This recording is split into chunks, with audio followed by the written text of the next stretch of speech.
SER Podcast. Estás escuchando El Abierto de Hoy por Hoy. Cada día analizamos las noticias más relevantes de la actualidad, las claves políticas, económicas y sociales, con las voces de los protagonistas y los distintos puntos de vista de nuestros tertulianos. Tiempo para el análisis, tiempo para el abierto en esta mañana de lunes de muchísima expectación con lo que está pasando en Gaza y en Israel. Enseguida vamos con ello, en cuanto salude a los analistas de esta mañana. Carlos Sánchez, ¿qué tal? Muy buenos días. ¿Qué tal? Muy buenos días. Mario Laurrea, buenos días. Hola, ¿qué tal? Muy buenos días. Y Antón Losada, buenos días. Buenos días. Pues vamos a ir a ello, porque dijeron que iba a ser a primera hora de la mañana del lunes y así ha sido.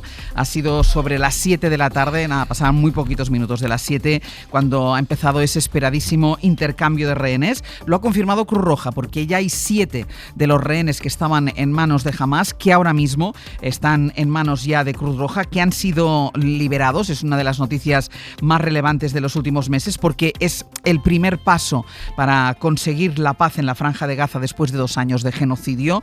Estos son los primeros compases del acuerdo que firmaron la semana pasada Israel y Hamás, y que fue auspiciado, promovido por Donald Trump. Pablo Morano, la de nuevo.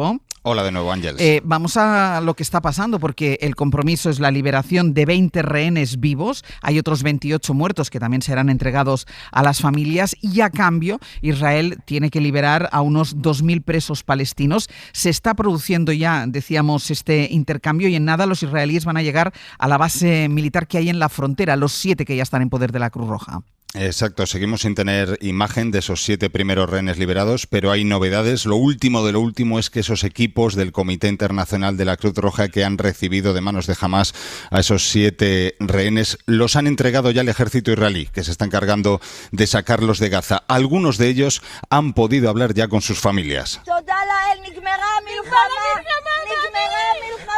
Esta es la alegría con la que la madre y la novia de uno de ellos, Einab Zagankuer, establecía comunicación con él por primera vez después de 738 días de cautiverio. Ahora mismo el ejército israelí, como digo, Ángeles, los está sacando de Gaza hacia esa base de Reim donde les espera ese encuentro con las familias antes de someterles a un examen médico. La buena noticia es que esta primera entrega se ha producido en tiempo y forma. La segunda, la del resto de rehenes vivos, 13, se debe producir a partir de las 9 de esta mañana, en media hora, y va a ser en Han Yunis, al sur de Gaza, donde ya estamos viendo a una multitud, a decenas de personas concentradas en torno a un estrado donde parece que se va a producir esa segunda entrega. En paralelo, recordemos, como decías, que van a ser liberados 2.000 presos palestinos de cárceles israelíes. Todos ellos están ya subidos a los autobuses para ser trasladados a Gaza y a Cisjordania. Todo en marcha, por tanto, y cumpliendo lo pactado para aplicar esta primera fase del plan de Trump para el futuro de la franja. Mantente conectado, Pablo, porque en cuanto conozcamos la liberación del resto de rehenes, volveríamos contigo para contarlo, ¿de acuerdo? Aquí nos quedamos. Estamos viendo en las televisiones internacionales señales de pantalla partida con todos esos puntos que nos decía ahora mismo Pablo. Han Yunis, donde tienen que salir los 13 rehenes que todavía quedan en poder de Hamás, tienen que ser entregados como estos primeros 7. Vemos también imágenes del interior de la ciudad de Gaza, de esos autobuses que tienen que transportar a los presos palestinos, pero vemos también, y desde hace ya unas cuantas horas, la imagen de esa plaza de Tel Aviv,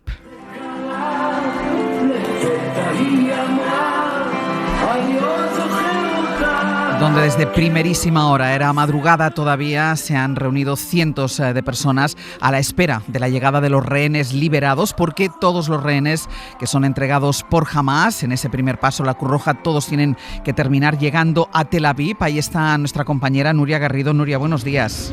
Buenos días, Ángeles. Nuria, tú estás en uno de los hospitales al que van a llevar parte de los rehenes para pasar ese primer reconocimiento médico. ¿Cuál es la imagen en este momento ahí, Nuria? Sí, mira, yo estoy efectivamente en uno de los hospitales. Aquí van a llegar 10 rehenes. Estamos en un hospital que está en las afueras de Tel Aviv, está ya todo preparado. Y lo que te puedo contar es que pacientes, parte de la policía, están todos siguiendo con el teléfono móvil esa imagen que tú estabas explicando de la plaza de los rehenes de Tel Aviv, esa plaza mítica desde donde se está viviendo con muchísima alegría esta liberación de estos primeros 7 rehenes. Como te digo, aquí en este hospital, al que ya también llegaron otros rehenes en otras treguas, está ya todo preparado. liberados. He estado antes también hablando con el director de este centro y me cuenta que, bueno, que esperan que lleguen con muy malas condiciones, porque son 2 años de cautiverio en los que no habrán estado bien alimentados, así que aquí les van a tratar también, después tendrán, ¿no?, un acceso a reconocimiento de la salud mental con psicólogos y con terapeutas, pero como te digo, todo preparado aquí, todo el mundo siguiendo esas imágenes, esas últimas horas. Hoy es un día muy, muy especial aquí en Israel. Anoche estaba yo también en esa plaza de los rehenes y se notaba, ¿no?, entre los israelíes y expectantes, ¿no?, que salga todo bien este intercambio, y también en Ramallah los palestinos, con lo que estaba hablando, pendientes de que también se produzca esa liberación de los presos palestinos.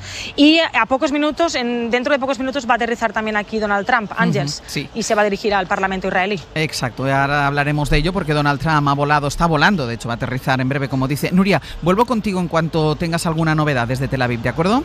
Perfecto. Venga, hasta luego. Les decía que Donald Trump está volando hacia Israel también. Primero dice que quiere reunirse con familiares de los rehenes, con algunos de los propios rehenes, si esto es posible. Después intervendrá ante el Parlamento israelí. Después saldrá rumbo Egipto, Sharm el Sheikh, donde esta tarde, a primera hora de la tarde, está previsto la firma de este acuerdo de paz. Esta es la noticia ahora mismo, la liberación de los rehenes, seguida con muchísima expectación en el mundo entero, seguida sobre todo desde Tel Aviv, en esa plaza de los rehenes que durante 2 años ha sido el centro de reunión de los familiares y de la reivindicación de la liberación de los rehenes, y que hoy, evidentemente, como pueden escuchar de fondo, está llena hasta arriba a la espera de que se complete esta liberación. De momento son 7 los liberados, 7 rehenes en poder de Hamás, que Hamás ha entregado a Cruz Roja, y habrá una segunda entrega dentro de menos de media hora, prevista para las 9 de la mañana, en la que Hamás liberará a los 13 rehenes restantes. Quedarán los cuerpos de los 28 fallecidos, que también está previsto que en este acuerdo, en este intercambio, se entreguen a los cuerpos a las familias. De momento todo va según lo previsto y todo va según la agenda que se había marcado para dar este pistoletazo de salida, este arranque al proceso de paz que se va a rubricar esta tarde en Sharm el Sheikh, en Egipto. Quedamos a la espera, pues, de esas liberaciones. Mariola, de momento, insisto, todo según lo previsto, es decir, se está cumpliendo lo que acordaron Israel y Hamás de esa manera indirecta en las negociaciones de la semana pasada. Efectivamente, estábamos hablando de un acuerdo que tiene 20 puntos y se están llevando a término, de acuerdo con la cronología fijada, pues 4 de ellos: el punto 3, el 4, el 5 y el 7. Digamos que son la parte humanitariamente más potente, porque afecta a personas e incluye poner fin a la guerra.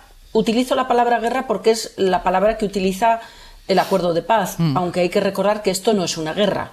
Esto comienza efectivamente con un atentado terrorista el 7 de octubre y la respuesta, que inicialmente estaba protegida por lo que es la legítima defensa, se ha convertido en un genocidio, como todos hemos visto. Pero ese es el punto tercero: poner fin, suspender las operaciones militares, bombardeos y demás, y las líneas de batalla. El punto 4, que es la devolución de las rehenes, que es a lo que estamos asistiendo hoy.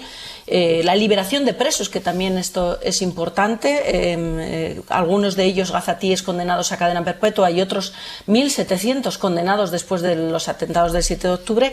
Y el punto 7, que es la ayuda humanitaria y la rehabilitación de las infraestructuras. Estamos hablando de agua corriente y de luz, entre otras, ¿no? Es la parte humanamente más potente, insisto, porque afecta a la vida de las personas, afecta a la vida de los gazatíes y, obviamente, con la devolución de los rehenes, a la vida también de los israelíes. Le quita presión, obviamente, esto a Netanyahu. Y bueno, son 20 puntos estos acuerdos de paz que se rubricarán hoy en Sharm el Sheikh, y hay que decir que esta era la parte, si me permitís la expresión, fácil.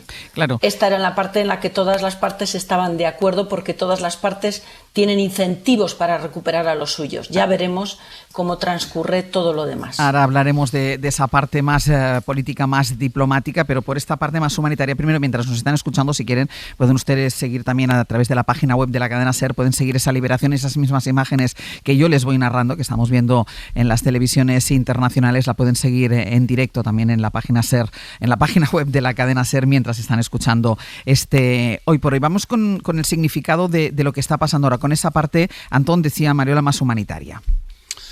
Bueno, yo creo que hay que celebrar la liberación de los rehenes. Yo no me puedo ni imaginar por lo que habrán pasado esas 28 personas que son liberadas hoy y sus familias. Esta es la parte positiva, ¿no? A partir de ahí yo creo que todos son incógnitas y que todo pende de un hilo, pero de un hilo finísimo. Este sábado se juntaban 400.000 personas en Tel Aviv para adelantar la celebración de la liberación de los rehenes. Se dirigía a ellos el representante de la administración Trump para Oriente Medio y fue nombrar a Netanyahu y los silbidos se escucharon en todo Oriente Medio, ¿no? Yo creo que ese es el principal elemento a corto plazo que debe preocuparnos. Si hemos aprendido algo estos 2 años es que Netanyahu ha utilizado este conflicto para mantenerse en el poder a cualquier precio, ¿no?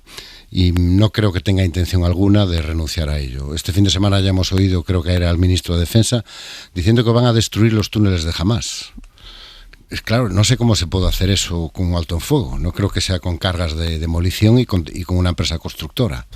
Me imagino que seguirán con operaciones militares, ¿no? Yo creo que una vez que Israel obtenga o Netanyahu, mejor dicho, obtenga lo que quería, y lo que ya necesitaba urgentemente, que es la liberación de los rehenes, me da la sensación de que podemos, ojalá no sea así, pero podemos vivir una historia que ya hemos vivido hace unos meses. Ya estas imágenes ya las hemos visto. Sí. Ya hemos visto estas imágenes, Trump ya daba por terminado el conflicto y volvía a presentar por enésima vez su candidatura para el Nobel de la Paz, y sabemos cómo terminó. No creo, sinceramente, la mayor esperanza que podemos tener en este momento es no tanto Israel, no tanto Estados Unidos, sino todos los países de la zona, que sí necesitan urgentemente que haya un poco de estabilidad. Pero, sinceramente, me gustaría ser más optimista. Carlos. Sí, estamos en la salida del túnel, ¿no? Hemos estado 2 años viendo escenas horrorosas en directo, viendo un crimen por la televisión y nadie podíamos pararlo, una sensación de impotencia tremenda en la opinión pública mundial, pero bueno, empieza una nueva época en la que hay por lo menos 3 reconstrucciones. Hay una primera reconstrucción que es del tipo material, del tipo económico. Yo creo que es necesario una especie de plan Marshall por parte de los países europeos, por parte de Estados Unidos, por parte de quien ha financiado la guerra, para reconstruir Palestina, para Palestina en concreto Gaza y lo que también se ha destruido, es decir, Jordania, que muchas veces se nos olvida.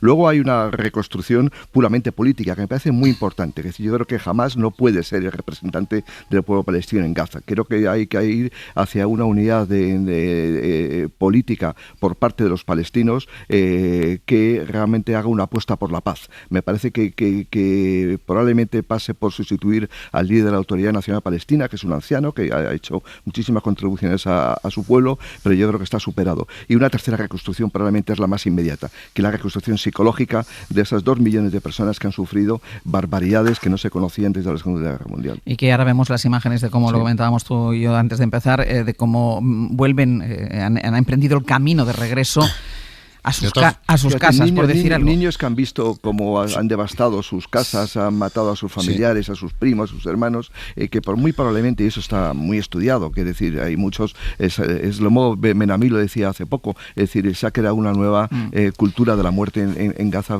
porque muchos han visto la matanza terrible que ha habido. Antón, ¿qué ibas a decir? No, se insiste mucho en que jamás no puede ser el representante del pueblo palestino, yo nunca lo fue. Quiero recordar que en las últimas elecciones libres que se celebraron en Palestina, creo que fue en 2011, Hamás ganó las elecciones por apenas 28.000 votos de diferencia, ¿no? Esta ecuación, esta igualdad que se establece entre Hamás y el pueblo palestino nunca ha existido. Lo que pasa que, bueno, la propaganda bélica que ha sostenido el genocidio siempre ha jugado a esto, ¿no? Pero quien ha negociado, ha negociado ha sido Hamás, sí, en Qatar, no ha sido. Sí, pero eso no significa que representa al pueblo palestino. Yo tengo una pregunta. ¿Realmente es posible la paz? Vale, sin Hamás, aceptamos eso. ¿Y con Netanyahu? Mira, ¿realmente Netanyahu es el interlocutor que va a llevar el genocida? Sí puede estar en la mesa de negociación y su presencia sí es legítima a ojos de la comunidad internacional. Déjame, Mariola, que vaya publicidad a la vuelta, hablo contigo, porque entre otras cosas estamos viendo también las imágenes. Está aterrizando ahora mismo en el aeropuerto de Ben Gurion el Air Force One, el avión que está trasladando al presidente de los Estados Unidos, Donald Trump. Vamos a hacer una pausa y a la vuelta vamos con ello.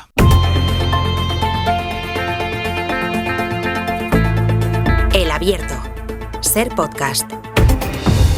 en el abierto Carlos Sánchez, María Lorrea y Antón Losada. Antes de continuar con el análisis, me voy a ir otra vez a Tel Aviv porque les decía antes de esta pausa de publicidad que había aterrizado ya el avión que traslada al presidente de los Estados Unidos, Donald Trump. Está ya en tierra, se está aproximando la escalerilla para que pueda bajar el presidente Trump y recibiéndolo va a estar el primer ministro israelí Benjamin Netanyahu. Así que volvemos a Tel Aviv. Nuria Garrido, cuéntanos.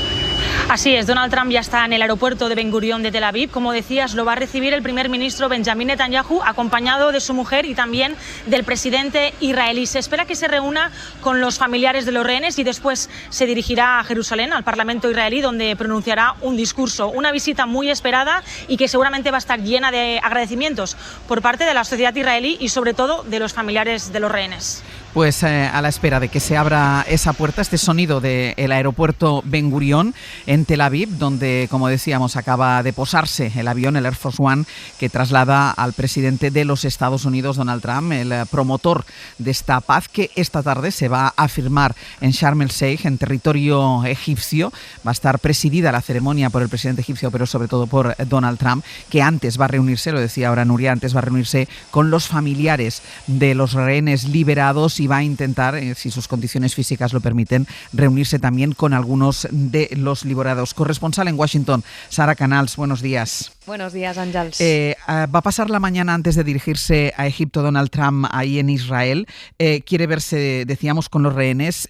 Y ha habido un episodio curioso en el avión cuando una periodista le ha preguntado por las reservas que parece tener Benjamin Netanyahu sobre la eficacia, sobre el funcionamiento de este proceso de paz, y Trump le ha respondido, Sara, a esta periodista de forma airada porque no quiere que nadie ponga en duda este plan de paz. Recriminándole a una periodista desde el Air Force One que la guerra ha terminado. The war is over. Okay, you understand that? El presidente Trump llega a Oriente Medio para ver ejecutar los primeros puntos de su plan de paz. Everybody is happy. Jactándose de que todas las partes están entusiasmadas con su propuesta, que para él es un honor estar involucrado en esto y que la gente está bailando en las calles de felicidad. Every country is dancing in the streets and y con esta seguridad y optimismo comienza su viaje relámpago. Primero pronunciará un discurso en el Parlamento de Israel, un honor concedido, de hecho, por última vez a George Bush en 2008, y luego viajará a Egipto para presidir una cumbre de paz junto al presidente al-Sisi.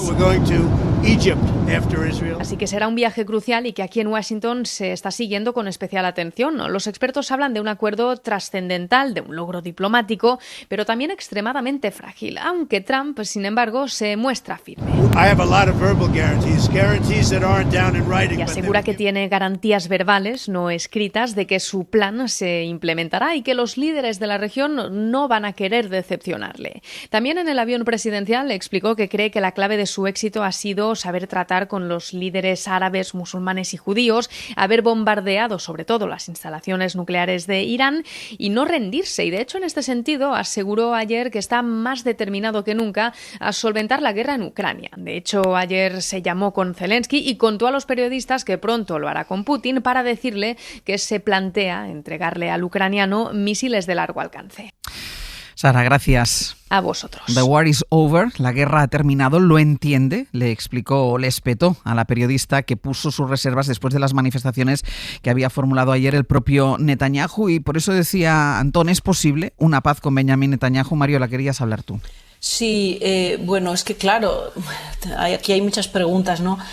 Yo decía que hemos arrancado con la parte fácil y la parte que incide en la vida de las personas, y esto hay que celebrarlo, pero es que hay que centrarse en los puntos 9, 10 y 19 de este acuerdo, que son los que tienen la madre del cordero y en los que incidía tanto Antón como Carlos, ¿no? Por ejemplo, el punto 9 habla de la gobernanza de Gaza, y es verdad, hay un gobierno ahora transitorio, temporal, mientras la autoridad palestina pueda recuperar el control, cosa que eso va a tardar en el tiempo, y ese gobierno transitorio es un comité palestino tecnócrata y apolítico responsable de la gestión, pero es que está presidido por Donald Trump.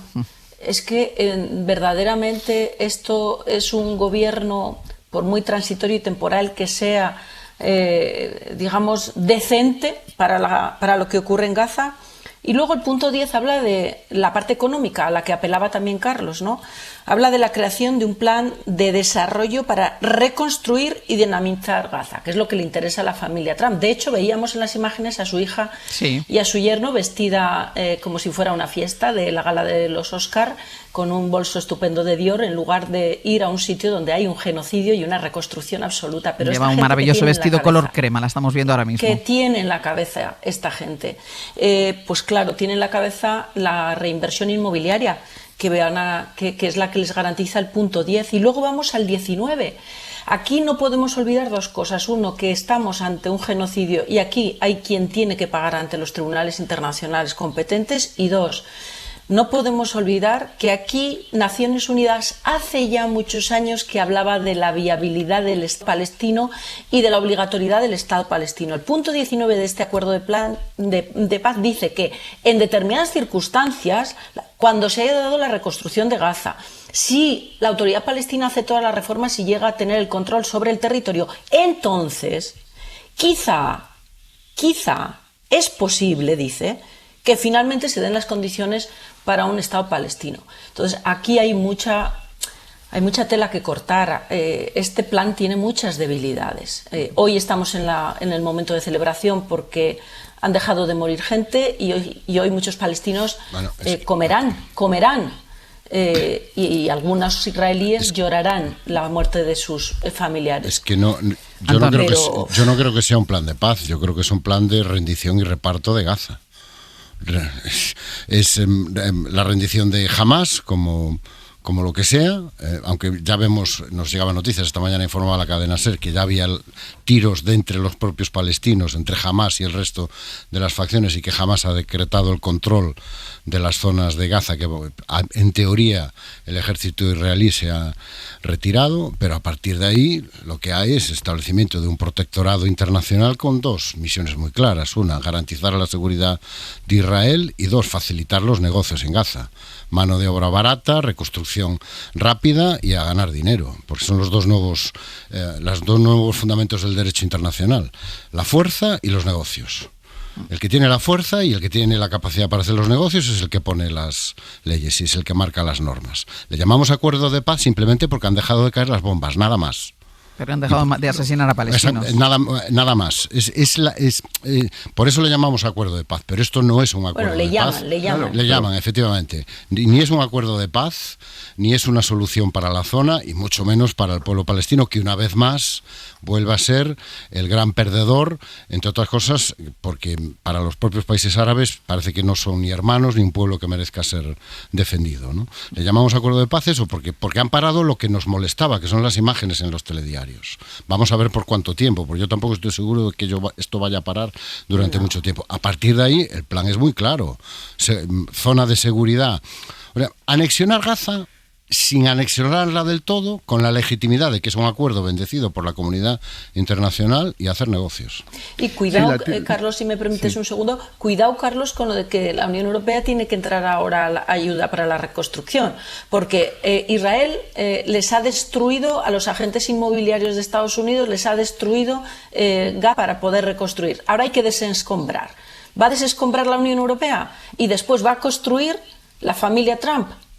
Déjame que ha bajado ya de las escalerillas del avión el presidente de los Estados Unidos, Donald Trump, que ahora mismo acababa de saludar al presidente israelí y ahora está en conversación con el presidente israelí y con el primer ministro Benjamin Netanyahu y su esposa, que son los primeros que le han saludado al pie de esta escalerilla en el aeropuerto de Ben Gurión en Tel Aviv, donde, como destacaba y remarcaba antes Mariola, está también la hija de Donald Trump y su yerno, que ha tenido una participación muy directa en este último tramo de las negociaciones, tanto él, y esto liga mucho con lo que veníais diciendo ahora, como un empresario dedicado a la construcción, con nombre y apellido importante en Estados Unidos. Eso ya da una pista, una idea de cuál es el futuro que diseña o que tiene en la cabeza Trump para Gaza, futuro del que ha hablado desde el primer momento. Es decir, en esto no nos ha engañado. Recuerden los oyentes aquella imagen de inteligencia artificial que nos pareció tan tremenda. Bueno, pues todo se va cumpliendo de manera que nos pueda llevar a aquello. Es sonido del pie de la escalerilla del avión. Está Donald Trump todavía conversando con Benjamin Netanyahu y con el presidente de Israel.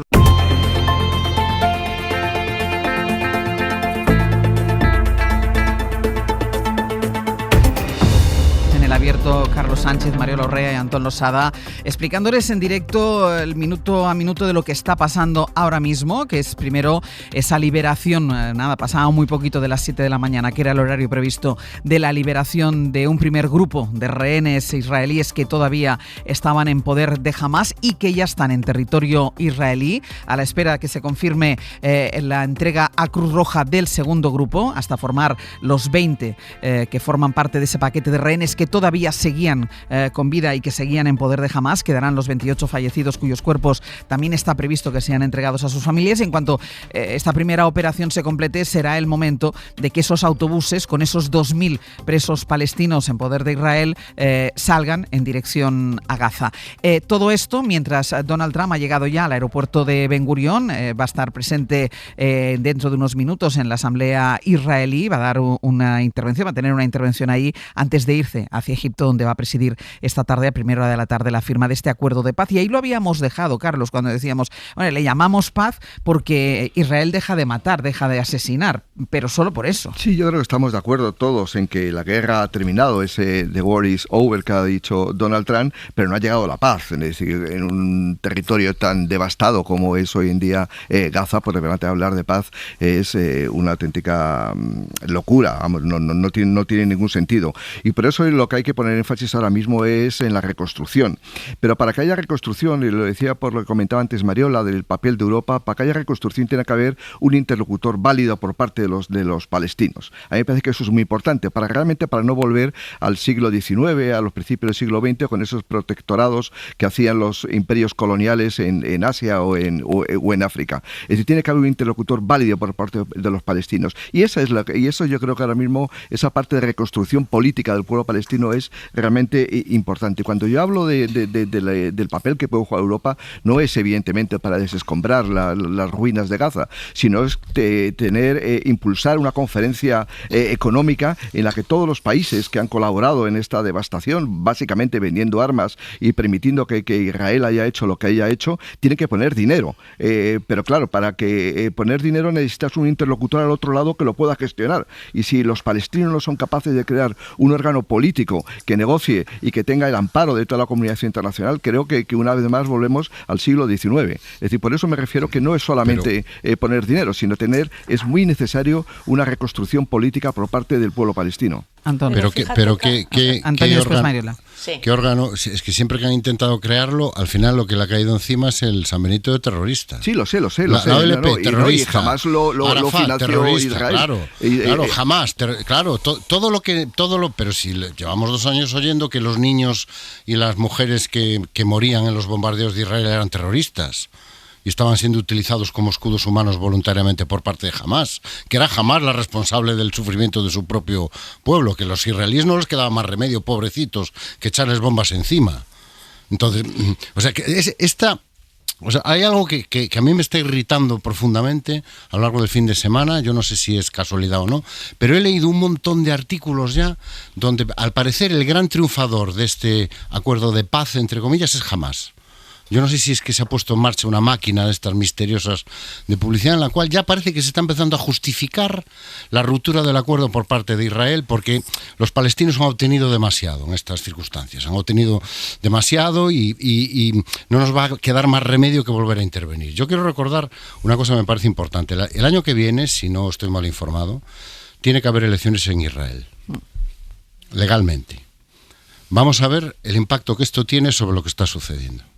Y vamos a ver si el candidato Netanyahu, con esos 3 procesos por corrupción que tiene pendientes, no necesita reactivarlo todo para ganar las elecciones y para mantenerse en el poder. Porque yo creo que con eso estaremos también de acuerdo, en que Netanyahu ha utilizado Gaza y el genocidio y lo ha intensificado y moderado en la medida en que le convenía para mantenerse como primer ministro y mantenerse en el poder dentro de Israel. Eso no ha cambiado, eso se mantiene exactamente igual. Decía Carlos, entramos en un nuevo mundo, un nuevo orden.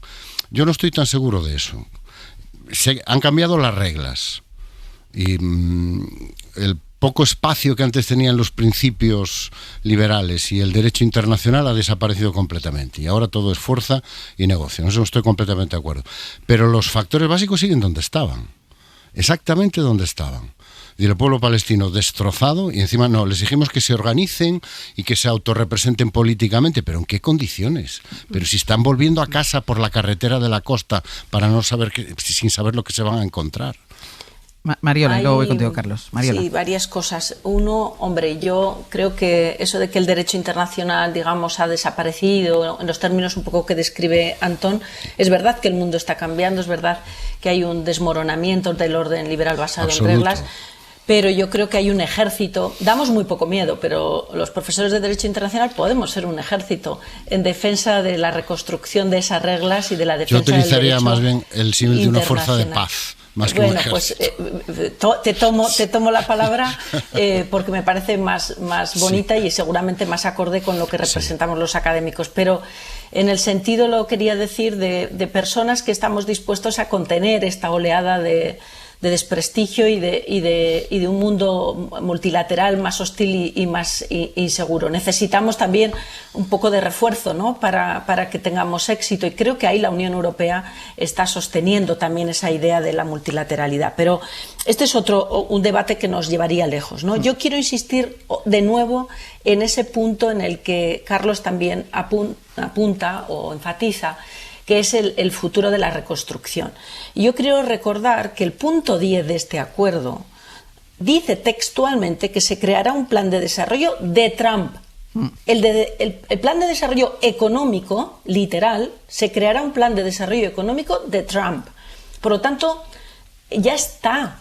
El diseño del plan económico para la región ya está. Lo ha firmado, lo ha pensado, lo va a ejecutar Trump. Y mi pregunta es fiable? ¿Estamos hablando de un plan de desarrollo pensado en los gazatíes o estamos hablando de un plan de desarrollo económico de los agentes inmobiliarios que hoy, en ese coche, en esas imágenes tan potentes en La Bestia, digo, el coche que se llama así, pero que es una metáfora de lo que va dentro? No tan metáfora, ¿eh? Es una metáfora de lo que va dentro. ¿De verdad que estamos creyendo que el plan de desarrollo económico que tiene Trump y los suyos en la cabeza es un plan para la viabilidad de un Estado palestino y para la viabilidad de los gazatíes? Y a partir de ahí, Mariola, ¿qué tiene que hacer la Unión Europea? Si quiere participar en la reconstrucción de Gaza, su interlocución es Trump, cuyo plan de desarrollo sabemos qué destino tiene. Pues es una pregunta para Ángels potentísima. Mira, se la voy a hacer mañana a Pedro Sánchez. Bueno, yo tengo una respuesta. Me parece que es muy interesante, pero fíjate, yo creo que hay que celebrar una cosa, que el presidente Sánchez esté hoy.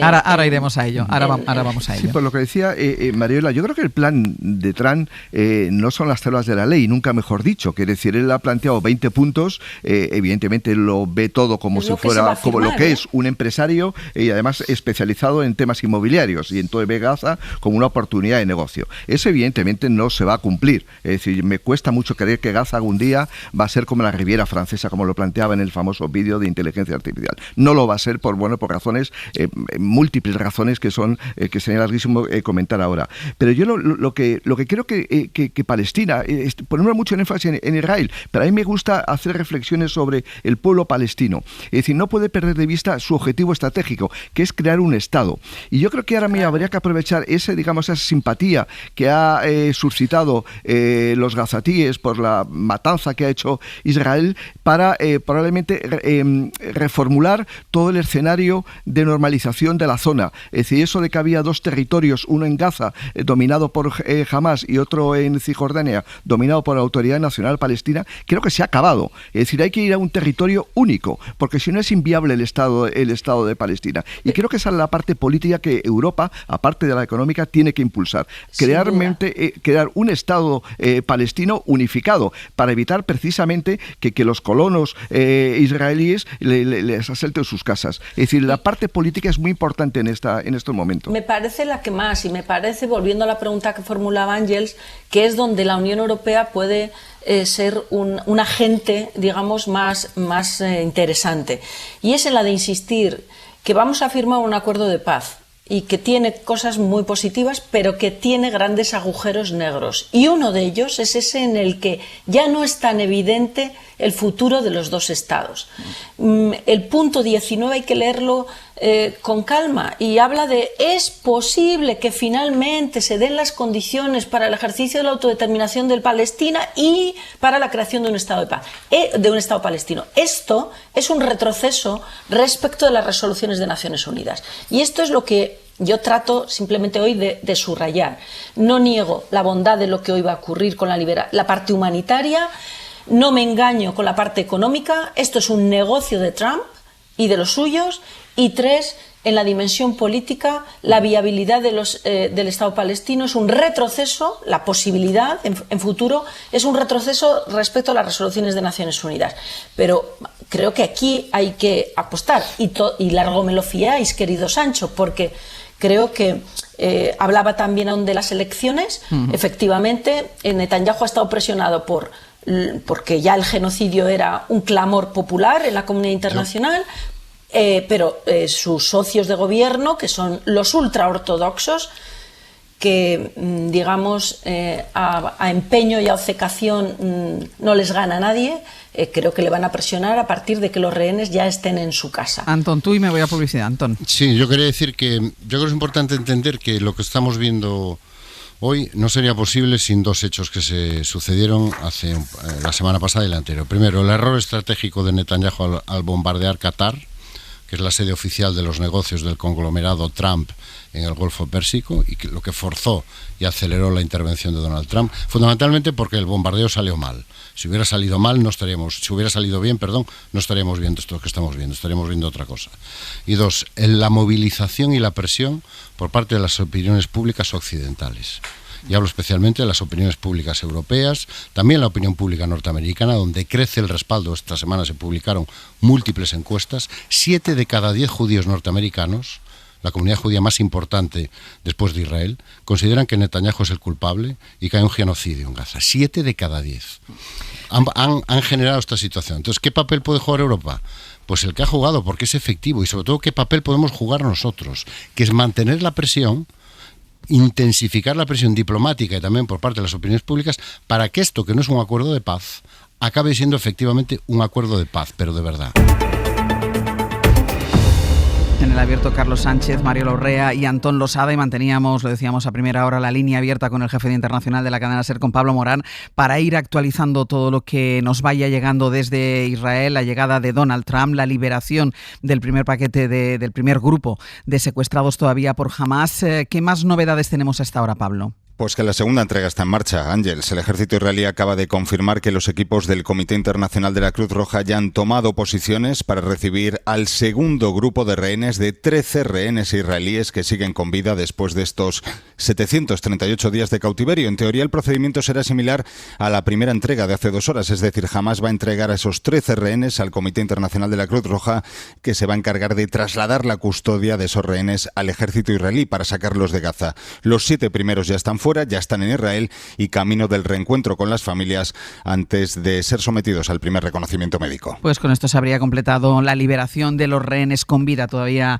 en poder de Hamás. Cualquier novedad, Pablo, seguimos contigo, ¿de acuerdo? Hasta ahora. Y hablábamos también de la cumbre que se va a celebrar esta tarde en Egipto, con una amplia representación internacional, y que también va a estar invitados uno de los países mediadores y el presidente del gobierno español, Pedro Sánchez. Sara Selva, buenos días. Hola, Áñez, buenos días. Invitado por Egipto, el presidente del gobierno. El gobierno español defiende que la invitación a esta cumbre avala su política durante estos 2 años, en los que ha ido incrementando tanto la escenificación como las medidas que ha ido tomando para evidenciar su rechazo al genocidio israelí.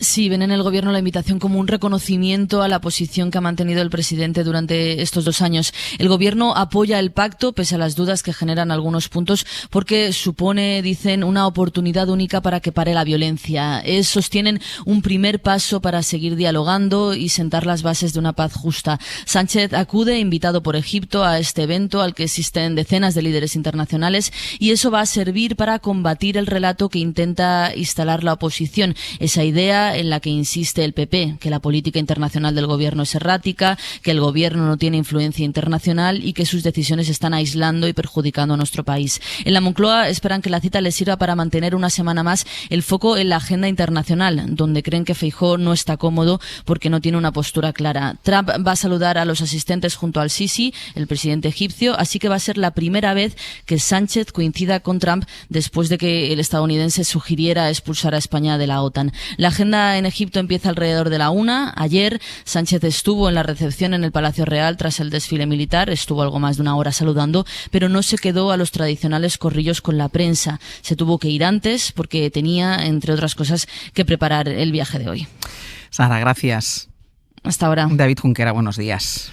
Hola, buenos días. Ya criticó también la oposición la ausencia de Pedro Sánchez, pero como nos decía ahora Sara, sí estuvo en una parte del cóctel, pero tuvo que irse antes porque tenía una serie de compromisos. Sí estuvo en ese cóctel y en esos corrillos más rato Alberto Núñez Feijóo, que bromeó con esa frase que dejó flotando Sánchez en la última sesión de control al gobierno, ese ánimo Alberto, e intentó darle la vuelta y volverla en contra del presidente. Eso es, no necesita Feijóo aliento, ni abrazos, ni reconstituyentes. Dice, yo estoy animado porque no tengo a mi mujer en el juzgado, mi hermana no está en el banquillo y mi número 2 no está en la cárcel. Vamos, que el del PP cree que el que necesita ánimos es otro, que cambiaría la frase a ánimo Pedro.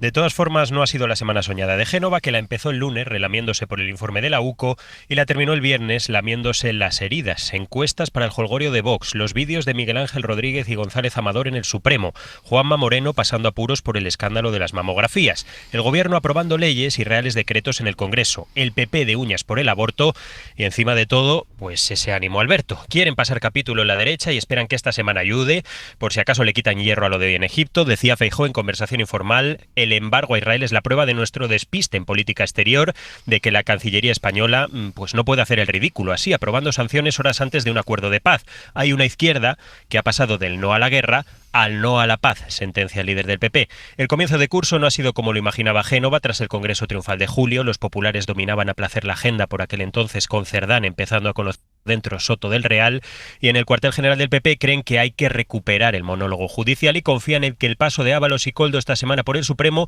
pues sirva para despejar los titulares de los temas que no interesan airear a Feijóo a los suyos. Entre ellos el aborto. De esto dice Feijóo que está cansado, que lleva 20 años hablando de este tema, que en Madrid se cumple la ley y que es donde más abortos se practican, que a las pacientes les interesa que les atiendan y no que médico les atiende, y que su carta no era para responder a Sánchez, era para responder a Sánchez y no para responder a Ayuso. Sobre Vox, lo último, Feijóo insiste en la pinza que le hacen al PP Sánchez y Abascal. Unos me acusan de pactar con el PSOE y otros de radicalizarme. Asumiendo que la erosión de Sánchez pasa por la llegada de nuevos hitos en los tribunales, la otra carta del PP para desubicar al otro enemigo, a Vox, pasa por sacar ya toda la artillería en materia migratoria. Mañana Feijóo va a presentar su plan completo en Barcelona. Desde allí, además, aprovechará para responder a lo que suceda antes en la SER, a lo que diga el presidente Sánchez en su entrevista en el Hoy por Hoy. Hasta luego, Junquera. Hasta luego. Mario, decías, te alegrabas, que es una buena noticia que esté el presidente del gobierno, que esté Pedro Sánchez en esa firma, en esa ceremonia que se va a celebrar en Egipto. Algo además, y lo contaba ahora Junquera, que descoloca completamente a la oposición. Eso por una parte, y también descoloca seguramente a Donald Trump, que ha fijado en España y ha puesto la proa, ¿no?, a España, probablemente porque es uno de los países en los que le ha plantado algunas de sus decisiones, sobre todo aquella del incremento del gasto al 5% de la OTAN. Y de hecho probablemente no sea casual, ¿no?, esa referencia hace unos días, tan solo unos días, en una excentricidad, por otra parte, ¿no?, que Donald Trump invitaba a la OTAN a expulsar a España y por tanto creo que el presidente de Egipto ha tenido una reacción razonable y sentar a la mesa a España. Yo creo que es donde tenemos que estar, con voz propia, en el sentido de ser capaces de subrayar lo obvio, que hay un genocidio en Gaza, alinearnos con las posiciones judiciales en el plano internacional que están defendiendo que allí se está cometiendo un genocidio, plantar cara en el margen modesto de nuestra capacidad de acción a Israel con las medidas que se han presentado y se han aprobado por el Consejo de Ministros y se han debatido en el Congreso de los Diputados, y siendo conscientes del papel que tiene España, que es una potencia media y por lo tanto pues el papel es el que es.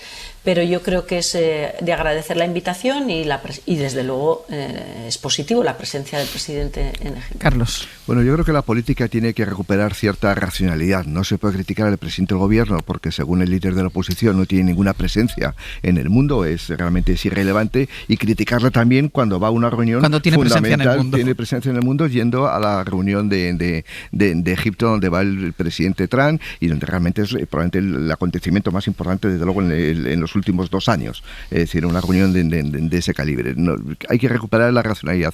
A mí esto me recuerdo cuando en los años de la crisis económica, 2008-2009, cuando se reunió el G20, lo presidía Obama, y entonces España en principio no estaba presente, y al final Rodríguez Zapatero consiguió estar allí en la reunión del G20, y desde entonces en las reuniones cuando se encuentran, pues va a España como un miembro, como una silla, digamos, invitada, no el miembro del G20 formalmente, pero va como silla invitada. Y también se le critica por eso. Es decir, yo creo que en asuntos de Estado, de verdad, yo creo hay muchas razones para criticar a Pedro Sánchez, y es legítimo que desde la oposición se haga. Pero de luego criticarle por las dos cosas, por estar y por no estar, la verdad que está fuera de la racionalidad. Antón.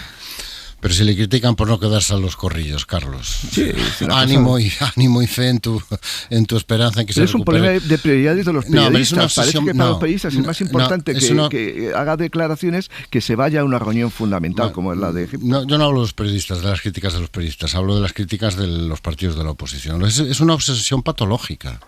Es que pase lo que pase, da igual el tema que tú saques. Ellos, Pedro Sánchez. Gaza, Pedro Sánchez. Llueve, Pedro Sánchez. Me he quedado embarazado, Pedro Sánchez. Da igual el tema que saques. Al final todo empieza y termina en Pedro Sánchez. Dicho esto, hombre, para mí la prueba de la relevancia internacional de España en este momento la tiene el tiempo que nos dedica Donald Trump. Normalmente la gente poderosa habla de lo que le importa, no de lo que no le importa. O el cariño que nos ha dedicado a lo largo de estos meses Benjamín Netanyahu. Entonces me indica que algo debe importar lo que hace el gobierno español, lo que hace la sociedad española y lo que hace la opinión pública. Y en algo les debe afectar. Seguramente a lo mejor Donald Trump está preocupado porque el ejemplo de España en el tema del gasto militar en la OTAN cunda. Y se acaba generando una contraposición a oiga, esa exigencia del 5% exactamente ¿dónde sale? Que fue el número que se le ocurrió esta noche. Menos mal que no se le ocurrió el 7. Y así sucesivamente. O el caso que, yo creo que en el caso de Gaza, hombre, España ha marcado bastante tendencia en la posición de no pocas potencias que se han ido sumando después. Que se han ido sumando después a cosas que Pedro Sánchez hacía, acuérdate, Carlos, porque era amigo del Estado palestino. Porque era amigo de Hamás. No, porque era amigo de Hamás, acuérdate. Cosa que Alberto Núñez Feijóo no pierde ocasión de recordarnos que él no es amigo de Hamás, porque Pedro Sánchez es amigo de Hamás. Simplemente me llama mucho la atención la capacidad del Partido Popular para seguir en babia. O sea, hemos pasado del no a la guerra al no a la paz. ¿En serio? ¿En serio? ¿El Partido Popular se va a poner ahora a recordarnos a los miles de españoles que hemos tratado de hacer algo para impedir lo de Gaza y nos va a señalar con el dedo y a decirnos que no queremos la paz? A la gente que salió a las calles a pedir la paz nos va a decir que él, que se quedó en su casa, era el que quería la paz y no los miles de personas que salieron en Barcelona, en Madrid, en Santiago. La pregunta es, ¿en qué ha contribuido su estrategia política a la paz? En nada. Pero es que me parece asombroso que ahora resulte que los miles de personas que salieron a la calle a pedir la paz son los que no quieren la paz. Y es el Partido Popular el que quiere la paz. Es que me parece increíble. Igual que esté cansado de hablar del aborto. Pero oiga, si se abrieron ustedes el tema.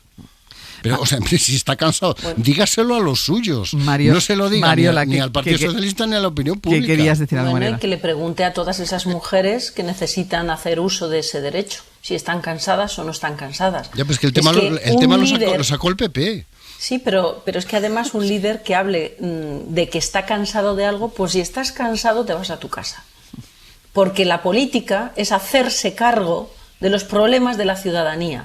Eso es hacer política. Y si te cansas de eso, es que te tienes que dedicar a otra cosa o te tienes que directamente jubilar.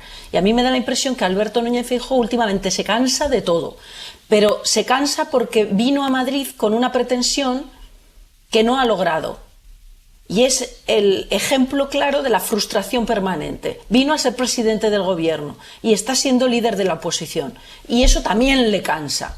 Pues es que va de esto, la vida va de esto, de hacerte cargo de las cosas en el lugar en el que la vida te ha colocado, y te ha colocado el líder de la oposición. Y volviendo un poquito a lo de Pedro Sánchez y Egipto, yo creo que también hay que unir la línea de puntos para que el contexto nos permita extraer conclusiones. España está en Egipto y Egipto ha invitado a España, y vale la pena recordar que nuestra política exterior no está en babia, por utilizar también tus palabras, Antón. Es que hace unas semanas hubo un viaje de Estado de los reyes, un viaje de Estado, por tanto los reyes van a ese viaje con el ministro de Asuntos Exteriores a Egipto. ¡Qué curioso! Y el resultado de todo eso es que hoy Egipto, seguramente contra la posición de Estados Unidos, invita a España a estar donde hay que estar. Hoy donde hay que estar es en la firma de estos acuerdos, aunque estos acuerdos sean muy imperfectos. Aunque estos acuerdos no pasen de los puntos que he comentado en la primera ronda de intervenciones, del punto 3, 4, 5 y 7. Bueno, hay que estar ahí. Carlos. Es que además ser líder de la oposición no solamente te obliga a hacer oposición, valga la redundancia, al gobierno, que es tu obligación constitucional. Tú tienes que oponerte al gobierno en cosas que no te gustan, pero no solamente las cosas que no te gustan, sino que tienes que dar alternativas. Y uno se pregunta, ¿cuál ha sido la alternativa o cuál ha sido la construcción teórica que ha hecho el Partido Popular sobre lo que ha ocurrido en estos 2 años en Gaza? ¿Alguien conoce alguna propuesta? Pedro Sánchez. De verdad que me cuesta mucho creer que un partido político... El único discurso que hemos oído del PP, Carlos, es Pedro Sánchez. Claro, que un partido político... ¿Tú quieres una alternativa en política exterior? No, ellos quieren hablar de Pedro Sánchez. Decir, y todo es culpa de Pedro Sánchez. Claro, cuando Alemania, Francia, Irlanda, muchos países europeos, creo que son más de 140 ya en Naciones Unidas, han aprobado la existencia del Estado de Palestina, es decir, el Partido Popular, ¿qué piensa de esto? ¿Está a favor o está en contra? Es decir, la verdad que me cuesta, más allá de una declaración retórica, tiene que buscar una estrategia, digamos, de partido que probablemente vaya a gobernar dentro de no sé cuántos años sobre qué ocurre en Palestina. Pero no basta solamente criticar al Partido Socialista, porque realmente es que te haces un partido hueco, un partido chato y sin ningún tipo de estrategia.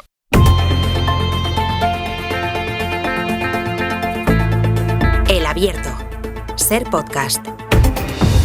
En el Abierto, Carlos Sánchez, Mario Larrea y Antón Losada. Nos decía antes David Junquera, no había sido una buena semana para el líder de la oposición, para Alberto Núñez Feijóo, y entre la enumeración de cuestiones que afectaban al Partido Popular y por lo tanto directamente a Alberto Núñez Feijóo estaba toda la polémica por los cribados en la comunidad de Andalucía. Ayer estaban también los presidentes autonómicos, algunos de los presidentes autonómicos en esas celebraciones del 12 de octubre. Juanma Moreno Bonilla estaba allí y Juanma Moreno Bonilla fue de los que compartió esos corrillos de los que hablábamos antes con los periodistas. Radio Sevilla, Elena Carazo, buenos días. Buenos días, Ángels. Y ante los periodistas reconoció Moreno Bonilla que había pasado días duros por ese escándalo que destapamos aquí en la SER, en el sistema de detección precoz del cáncer de mama, aunque dijo que esperaba que esto no le pasara ningún tipo de factura electoral. Queda claro que Moreno sigue maniobrando, trabajando para desactivar esta crisis, y de hecho la Junta ha anunciado que va a reforzar otros cribados como los del cáncer de colon o de cuello de útero. Sí, lo aprobarán este miércoles, un plan de acción integral sobre los cribados de cáncer de colon y de cuello de útero. Lo anunciaba el consejero de Presidencia, Antonio Sanz, que ha asumido temporalmente la gestión de salud. Nuevas medidas para complementar el plan de choque puesto en marcha por el gobierno andaluz para el protocolo de cribado de cáncer de mama que ha afectado a unas 2.000 mujeres. Vamos a poner en marcha reformas estructurales en algunos de nuestros centros sanitarios en Andalucía relacionados con este plan, y vamos a incorporar también nuevos profesionales. La Asociación de Mujeres con Cáncer de Mama, AMAMA, continúa recabando documentación de afectadas para presentar su demanda contra la Junta. Han reunido ya un centenar. Su abogado, Manuel Jiménez, señala que entre ellos tendrían 2 casos de posible fallecimiento relacionados con los fallos en el programa de cribado.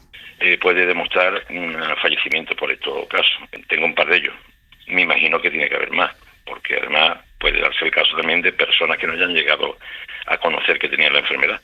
Ayer el presidente de la Junta, en esa conversación informal con los periodistas, reconocía que han actuado asumiendo responsabilidades y espera que a finales de noviembre hayan acabado con las llamadas y las pruebas a las afectadas. Sobre las consecuencias electorales, Juanma Moreno señalaba que el partido que se beneficia, Vox, tiene claro que no va a gobernar con ellos y ha reconocido que pueden perder la actual mayoría absoluta. Considera también que el PSOE no ha sacado rédito de esta crisis, si acaso un diputado o dos más, porque entiende que María Jesús Montero está muy desgastada.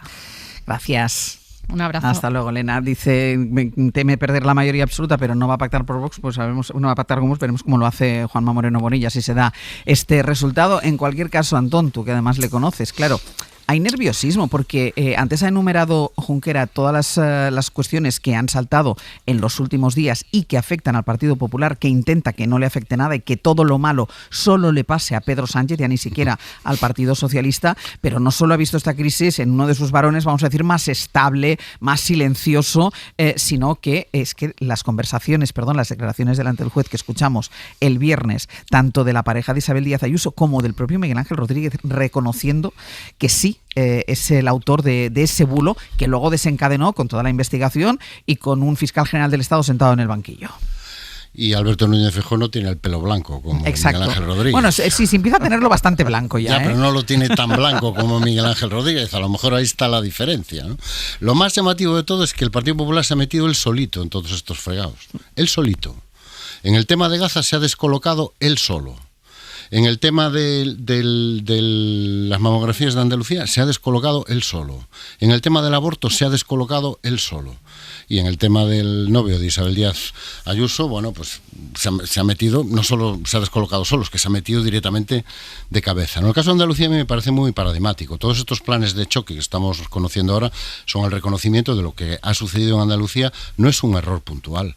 Es el resultado de decisiones políticas que han ido depauperando y deteriorando el sistema público y donde se ha optado por las opciones y las decisiones que ahorraban dinero. Y ahora vamos a toda prisa a contratar a los radiólogos que teníamos que haber contratado hace 3 años. Y a toda prisa a hacer las pruebas que teníamos que haber hecho hace 3 años y decidimos no hacer. Así que de error nada.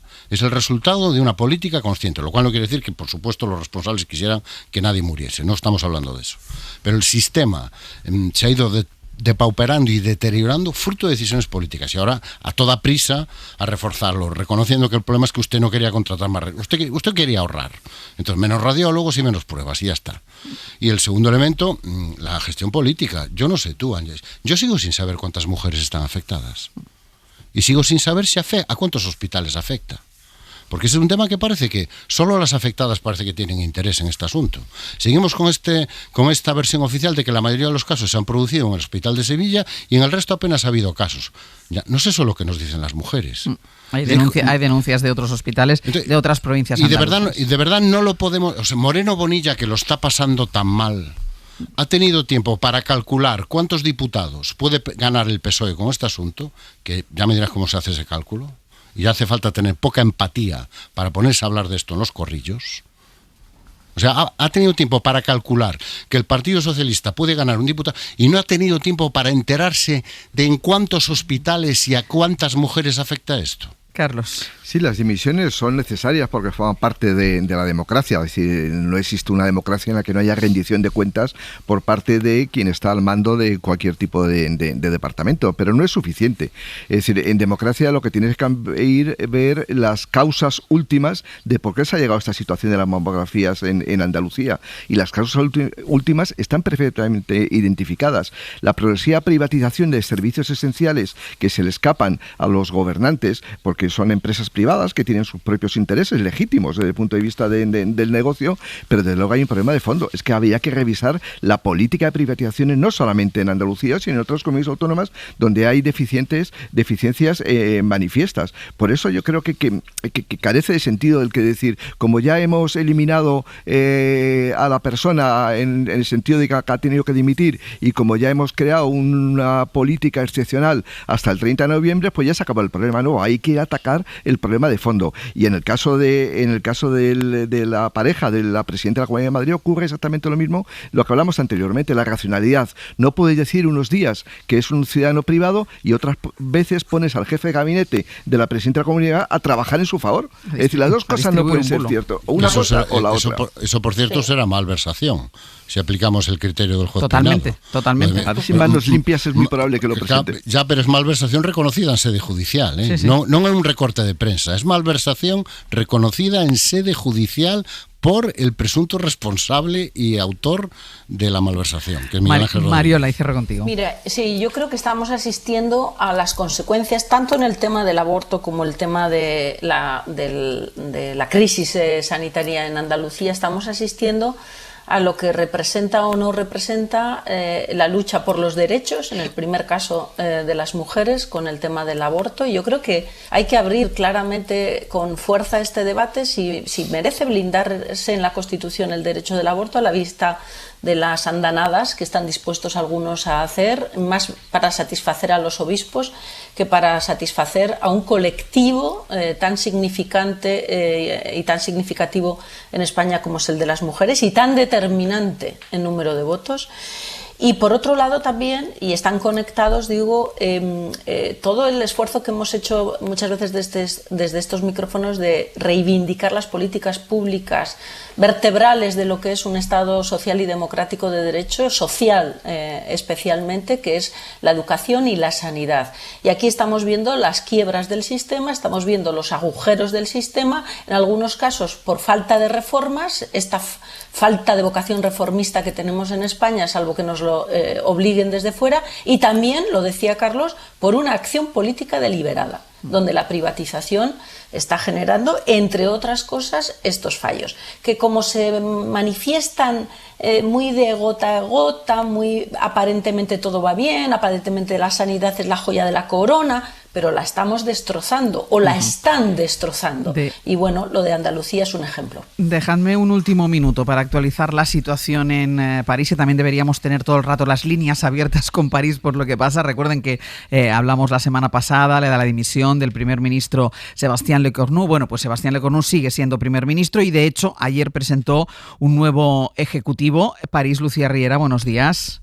¿Qué tal? Buenos días. Con un perfil, el de los nuevos ministros, mucho más técnico, menos político, menos macronista, con la intención de que esta vez no le tumben el gobierno, pero tanto la Francia insumisa como la ultraderecha de Marine Le Pen ya han anunciado que las dos formaciones van a presentar cada una de ellas una moción de censura. Sí, el Gobierno se presentó ayer de manera sobria con un comunicado escrito y también serán discretos los traspasos de carteras, otro gesto de lo que es un Gobierno de urgencia, técnico, como decías, y probablemente efímero, porque esas dos mociones por sí solas no van a prosperar, pero la supervivencia del Lecornu va a depender de los equilibrios de cada texto y de los anuncios que haga en el discurso de política general de mañana. Soit dans sa déclaration de politique générale de mardi, il annonce la suspension complète de la... Los socialistas solo quieren oír una frase, que se suspende la reforma de las pensiones. A eso condicionan su apoyo a las mociones de censura. Lecornu ha dicho este fin de semana que no se va a quedar para hacer cualquier cosa, por eso si una vez más no se dieran las condiciones, dimitirá, como hizo hace una semana. El primer Consejo de Ministros será mañana a las 10 de la mañana, cuando Macron haya vuelto de Egipto, apurando al máximo los tiempos para la presentación del presupuesto, que es la principal misión de este gobierno, cargado de perfiles técnicos, de expertos y con varias personalidades de la sociedad civil. Caras menos conocidas para obrar la ruptura que exige la oposición. Algunos ministros se quedan, como Lescure en Economía, Jean-Noël Barrot en Exteriores, Darmanin en Justicia, que se queda a condición de renunciar a sus ambiciones presidenciales, y Catherine Vautrin, que salta de trabajo a Defensa. Pero salen pesos importantes como Elisabeth Borne o Manuel Valls. Pues veremos qué pasa con este nuevo ejecutivo y esas mociones de censura. Seguiremos hablando, Lucía. Sí, hasta luego. Hasta luego. Hoy por hoy, noticias.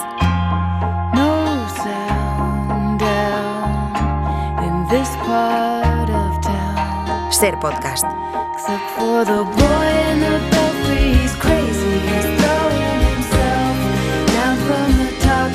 Terminamos ya el abierto y abriremos el magazine en nada, en unos minutitos. ¿Con qué contenido? Sergio Castro, Pepe Rubio, buenos días. Buenos días. Hoy muy de lunes. Hoy muy así, lunes. no. Muy de lunes. En todo caso, aunque sea lunes, abrimos la puerta para saludar en breve a Bob Pop y también para abrir el teléfono del programa, el 900-100-800, para que puedan aconsejar, sugerir o contestar a las cuestiones de Bob o que Bob resuelva las suyas. Hoy Bob tiene una reivindicación, bueno, tiene una duda, tiene un come que va a hacerse por primera vez un tatuaje. Pero no sabe, pero no sabe qué hacerse. Vale. O sea, no es tanto como que no es tanto no te lo hagas como ya que lo vas a hacer, ¿qué quieres hacer? ¿Y el sitio del tatuaje lo tiene elegido? Ese es un buen tema también en el que pueden participar. Vale. Sitio y temática. Vale, a partir de las 9:30 con Rafa Cabaleira y Galder Reguera. ¿Has dado el teléfono? Sí, 900-100-800, lo vuelvo a hacer otra vez, 900-100-800, para las cuestiones de Bob. A partir de las 10:30, Rafa Cabaleira y Galder Reguera, teníamos muchas ganas de que hubiera un parón, no nos suelen gustar los parones de Liga, pero en este caso sí, porque eso habilita la presencia de nuestro invitado, que teníamos muchas ganas de que viniera, que es Sid Lowe, corresponsal de The Guardian en las aventuras de las ligas españolas, gran seguidor del Liverpool y gran seguidor del Real Oviedo. Una dualidad curiosa que también nos va a explicar esta mañana. Cosas que de la vida. Bueno, el artesano Pablo Ortiz de Zárate nos va a hablar del cuadro Ofelia de John Everett, ahora muy de moda al ser la portada del último disco de Taylor Swift. En concreto nos contará, pero no solo va a hablar del cuadro, nos va a contar la historia de la modelo del cuadro, que es mucho más interesante, o al menos igual de interesante que el cuadro. Y en Mitos 2.0, ¿tu vecino te cambia la vida? Depende de qué vecino tengas. Claro. Tú tienes a Antón Losada de vecino y eso te cambia la vida. Para bien, sin duda. Para bien, sin duda. Sí. Vale. Yo soy un vecino excelente. Ejemplar. Eres un vecino ejemplar. ¿Me puedes dejar la efectivamente, Mariola? Mariola, tienes razón. Habrá que escuchar a los vecinos. Ahora dirá, vivo en un chalet aislado de todo el mundo y no tengo vecinos. Venga, lo vamos a dejar aquí. Carlos Sánchez, Mariola Urrea y Antón Losada. La semana que viene más. Hasta la semana que viene. Chao. Un abrazo. Hasta luego. Buenos días. Para no perderte ningún episodio, síguenos en la aplicación o la web de la SER, Podium Podcast o tu plataforma de audio favorita.